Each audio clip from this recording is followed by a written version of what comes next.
Answer. تو دیکھو جب یہ اعتراض کیا جاتا ہے کہ نیشنلزم یا وطنیت اس کو ہم بڑھا رہے ہیں، تو یہاں پر علامہ اقبال کا جو ایک شعر ہے وہ اس کے سارے سوالات کا اعتراضات کا جواب دے دیتا ہے۔ اقبال نے جب یہ کہا کہ سیاست کی زبان میں وطن اور ہے، مذہب کی زبان میں وطن اور ہے۔ جو مذہب کی زبان میں وطن ہے وہ ایک ایسی اسلامی ریاست ہوتی ہے جس پر اسلام اور شریعت اور اللہ اس کے رسول صلی اللہ علیہ وسلم کا قانون ہوتا ہے۔ جو سیاست کی زبان میں وطن ہے وہاں پر لسانیت، قومیت، عصبیت یا کوئی علاقہ وہ فوقیت رکھتا ہے، وہ حاوی ہوتا ہے، وہاں کوئی نظریہ نہیں ہوتا۔ جس طرح مدینے کی ریاست ہے، مدینے کی ریاست جب حضور صلی اللہ علیہ وسلم نے بنائی اور وہاں پر ایک اسلامی اسٹیٹ قائم کی، تو وہ مدینے کی اسلامی ریاست، مدینہ تو اس سے پہلے بھی ایک شہر تھا، لیکن حضور صلی اللہ علیہ وسلم کے تشریف لے جانے کی وجہ سے اور اس کا ایک خلافت اسلامیہ یا حضور صلی اللہ علیہ وسلم کی حکومت اسلامیہ کا مرکز بننے کی وجہ سے مدینہ ایک مقدس ریاست بن گیا، ایک سیکرڈ ہو گیا۔ اس وقت مدینے کا دفاع کرنا نیشنلزم نہیں ہے، اس وقت مدینے کا دفاع کرنا دین اور امت اور عزت اور اللہ اس کے رسول کے دین اور عزت آبرو کا دفاع کرنا ہے۔ اسی طرح یہ پاکستان کی ریاست جو قائم کی گئی ہے اس مقصد پہ قائم کی گئی ہے کہ یہاں پر اللہ اس کے رسول صلی اللہ علیہ وسلم کا قانون نافذ کیا جائے گا، اور کوئی تو اسلامی ریاست ہوتی ہوگی نا دنیا میں کہیں، اسلام کی ریاست کا تصور تو ہے نا، آخر چاہے وہ خلافت اسلامیہ ہو جس کی سرحدیں چین سے لے کر افریقہ اور یورپ تک پھیلی ہوئی ہوں، یا مدینے کی چھوٹی سی ریاست ہو، یا پاکستان ہو۔ جب یہ حدیث شریف ہے جس کا مفہوم یہ ہے کہ اللہ تعالیٰ نے اس مجاہد کی آنکھ پر جہنم حرام کر دی ہے کہ جو ایک اسلامی سرحدوں کی حفاظت میں جاگتی رہی، تو سرحد تو ہوگی تو حفاظت کرتی جاگی نا۔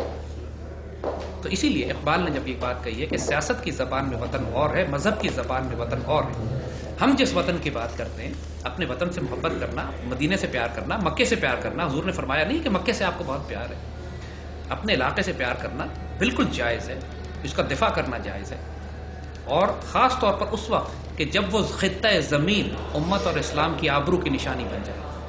تو یہ نیشنلزم نہیں ہوتا، یہ خاص عین دین ہے۔ جس طرح مدینہ اور اسلام میں کوئی فرق نہیں ہے، اس طرح پاکستان اور اسلام میں کوئی فرق نہیں ہے۔ اس وقت مدینہ اول، یہ پاکستان مدینہ ثانی،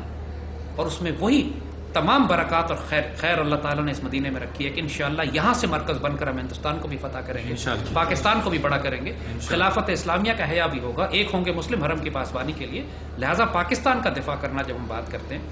اس زمانے میں بھی اگر آپ دیکھیے تو ٹرانس کانٹیننٹل سویلائزیشن تھی، وہ سلمان فارسی کہلاتے تھے، فارس سے ان کا تعلق ظاہر کیا جاتا تھا، بلال حبشی کہلاتے تھے، حبشہ سے ان کا تعلق تھا، صہیب رومی تھے، رومنز کے ساتھ ان کا تعلق منسوب کیا جاتا تھا، لیکن یہ شناخت کے لیے تھا۔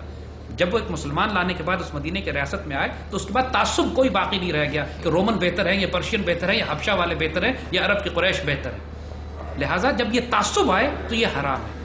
جب شناخت کے لیے استعمال کیا جائے کہ یہ میرا تعلق اس خطہ زمین سے، میں پاکستانی ہوں، میں عراقی ہوں، میں شامی ہوں، میں سیرین ہوں، میں عرب ہوں، یہ تعارف اور شناخت کے طور پر جائز ہے، تعصب کے لیے حرام ہے۔ تو اسی لیے جب ہم نیشنلزم کی بات کرتے ہیں، اقبال نے جو بات کہی نا کہ تو ابھی راہ گزر میں ہے، قید مقام سے گزر، مصر و حجاز سے گزر، فارس و شام سے گزر، یہاں پہ وہ اس نیشنلزم کی بات کر رہے ہیں جو مغربی نیشنلزم ہے، کہ فارس کے لوگ اعلیٰ ہیں، حجاز کے لوگ اعلیٰ ہیں، اور عرب جو ہے اجمیوں کے اوپر عربی جو ہے وہ فوقیت رکھتے ہیں، اجمی عربوں پر، یہ جہالت ہے، یہ وہ خرافات ہے جس کو مٹانے کے لیے دین آیا تھا۔ لیکن شناخت کے لیے کہ میں پاکستانی مسلمان ہوں، وہ ترک مسلمان ہے، وہ ایرانی مسلمان ہے، وہ افغان مسلمان ہے، وہ عرب مسلمان ہے، یہ بالکل جائز ہے۔ پاکستان اسلامی ریاست ہے، انشاءاللہ اس کی تکمیل ہم نے کرنی ہے، یا مسلمان بستے ہیں لیکن شریعت کا قانون نافذ نہیں ہو سکا، وہ ہم کریں گے انشاءاللہ، اور اس ریاست میں